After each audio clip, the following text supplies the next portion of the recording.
హల్లెలూయా. దేవునికి స్తోత్రం. Praise the lord అమ్మా. అందరు బాగున్నారా? అందరికి వందనాలు. ఎందుకని కుటుంబ సమేతంగా అందరూ బాగున్నారని, పిల్లలతో బాగున్నారని, ఆనందంగా ఉన్నారని నేను సంతోషిస్తా ఉన్నాను. దేవుని బిడ్డలారా, మనము మరి ఇదిగో నెలలు గడిచిపోయాయి, సంవత్సరాలు గడిచిపోతున్నాయి. 2025 కూడా ఇంకో నెల అడ్డుంది అయిపోతా ఉంది. 2026లోకి మనం వెళ్ళబోతున్నాం. దేవునికి అయిష్టమైనవి ఏమైనా ఉన్నట్లయితే మన జీవితాన్ని మార్చుకుందాం, కడుక్కుందాం, సరి చేసుకుందాం అండి. ఎందుకంటే దేవుని సన్నిధిలో మనం ఉన్నాము. దేవుడు మనకు మేలు చేయాలంటే, కార్యం చేయాలంటే, దీవించాలంటే, ఆస్వాదించాలంటే, దేవునికి ఇష్టం లేని కొన్ని కార్యాలు మన జీవితంలో ఉన్నట్లయితే ఇవన్నీ అడ్డైపోతాయి. కాబట్టి ఏవేవైతే అడ్డుగా ఉన్నాయో ఈ ఉదయ కాలంలో మనం తీసేద్దామండి. ఎప్పుడైతే మనం తీసేసుకుంటామో దేవుళ్ళు మనమే, ఆశీర్వాదం మనమే, మేలన్నీ మనమే, కార్యాలన్నీ కూడా మనకి జరుగుతాయి అని మీకు తెలియజేస్తున్నానండి.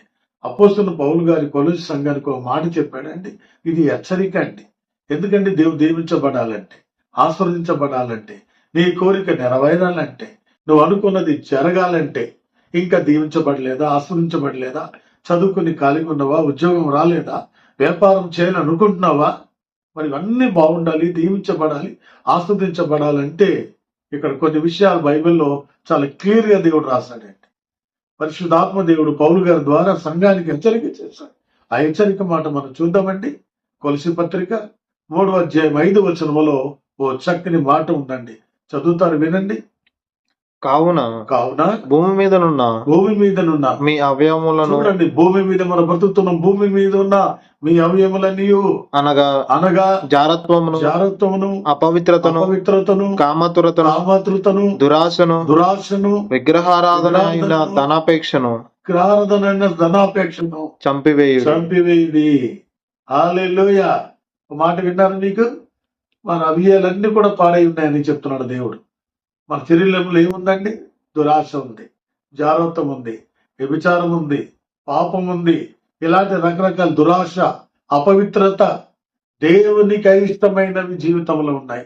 చూపు ద్వారా, తలంపు ద్వారా, మాటల ద్వారా, ఆలోచన ద్వారా, హృదయ ఆలోచనల ద్వారా, నడక ద్వారా, పడక ద్వారా మన బ్రతుకులన్నీ పరిశుద్ధమైన జీవితం అపవిత్రం అయిపోతున్నాయండి.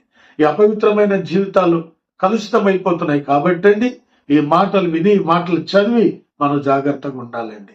మన జాగ్రత్త ఉండి దేవునికి భయపడి మనం జీవించగలుగుతానండి. ఆశీర్వాదాలంతా మీ వెంటేనండి, దీవెనలు మీ వెంటేనండి, కృపాక్షేమాలు మీ వెంటేనండి, ఓ దైవ దీవెన మీ వెంటేనండి. దేవుని బిడ్డలారా గమనించండి, దేవునికి భయపడండి, దేవునికి లోబడండి.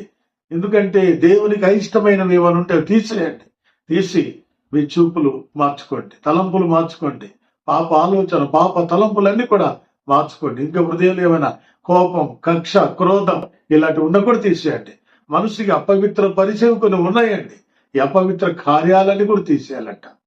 దురాశను తీసేయాలండి, జారత్వం తీసేయాలండి, విగ్రహార్థం తీసేయాలంట. ఇవన్నీ తీసేయడం కాదండి, ధనాపేక్షను చంపివేయమన్నాడు. మనలో ఇవన్నీ కూడా వ్యతిరేకం ఉన్నాయి. కాబట్టి తీసి పారేస్తే మళ్ళీ మనకు వస్తాయి. వాటిని చంపివేస్తే మన జోలికి రావండి. కాబట్టి ఉదయ కాలంలో కొలస్సీ పత్రికలో కొలస్సీ సంఘానికి పౌలు గారు ఇచ్చిన హెచ్చరిక ఈ రోజు నీకు నాకు కూడా ఇస్తూ ఉన్నాడు. మనకిచ్చిన హెచ్చరికను మనం పాటిద్దామండి. అలా జీవిద్దాం, అలా బ్రతుకుదాం. దేవుడు ఖచ్చితంగా ఆ దీవెనలు మనకు దేవుడు ఇస్తాడండి. దేవుని బిడ్డ, ఇప్పుడు దాకా దీవెన లేకుండా ఉన్నావా? ఆశీర్వాదం లేకున్నావా? మేలు పొందలేకుండా ఉన్నావా? నీ దోషం, నీ తప్పులు, నీ పాపం, అపవిత్రత, కామరతురత ఇట్లాంటివన్నీ ఒకళ్ళు అడ్డుగా ఉన్నాయేమో. ఈ రోజు విడిచిపెడతావా? వదిలిపెడతావా? సామెత 28:13 ఒక మాట ఉంటదండి.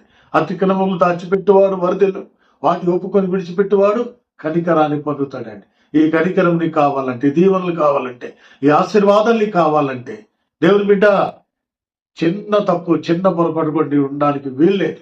అలా నువ్వు బ్రతికి జీవించి దేవుని అడిగి చూడు, కోరి చూడు, ప్రార్థించి చూడు. దేవుడు ఎందుకు ఇవ్వడు? దేవుడు ఖచ్చితంగా చెప్తాడు, మార్గం సరళం చేస్తాడు. అద్భుతమైన దీవెనలు అది నీ వెంటే ఉంటాయి. అది భర్త కావచ్చు, భార్య కావచ్చు, వారు పుట్టిన బిడ్డలే కావచ్చు, కుటుంబమే కావచ్చు, లేకపోతే వ్యక్తిగత జీవితాలు ఏది కావచ్చు. వాళ్ళందరినీ దేవుడు దీవించాలని కోరుతా ఉన్నాడు. కొలస్సీ 3:5 చక్కగా చదివి ఆ మాటలు ధ్యానించి దాని ప్రకారం జీవించి ఇవన్నీ చంపేసి పవిత్రంగా, పరిశుద్ధంగా, సజీవయాగంగా మీ దేవుని సమర్పించి మీరు జీవిస్తే దీవెనలన్నీ మీవి. అలాంటి కృప ఈరోజు దేవుడు మీకు తోడై ఉండి నడిపించును గాక. ఆమేన్. చిన్న ప్రార్థన చేద్దామండి. పరిశుద్ధుడైన మా ప్రభా, ప్రేమల మా తండ్రి, వందనాలు.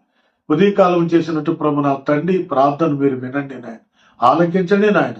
ఎత్తబడిన వాక్యం నీరు కట్టి ఫలింపచేయండి దేవా. 5:3:5 ఉన్న మాటలు బిడ్డలు చదివి తండ్రి అర్థం చేసుకుని ఆయన ఏమేమైతే ప్రభు నా తండ్రి దేవా మీకు అయిష్టమైన ఉన్నావో తండ్రి, అయా దీవెనలకు ఆశీర్వాదాలకు అడ్డుకున్నాయో అవన్నీ కూడా తీసేసుకుని ప్రభు నాయన తండ్రి వాటిని చంపివేసి ప్రభా నీ ముందు నిలబడే భాగ్యం అర్హత నీ బిడ్డలకి దయచేయమని ప్రార్థిస్తున్నాను. మేలుతో నింపండి, కుటుంబంగా దీవించండి, వ్యక్తిగతంగా దీవించమని ప్రార్థిస్తుంది తండ్రి. మీరే మహిమ పొందమని, మహిమ ఘనత ప్రభావాలు పొందుకోమని యేసయ్య నామములో ప్రార్థించి వేడుకొనుచున్నాము తండ్రి. ఆమేన్. Praise the Lord. God bless you.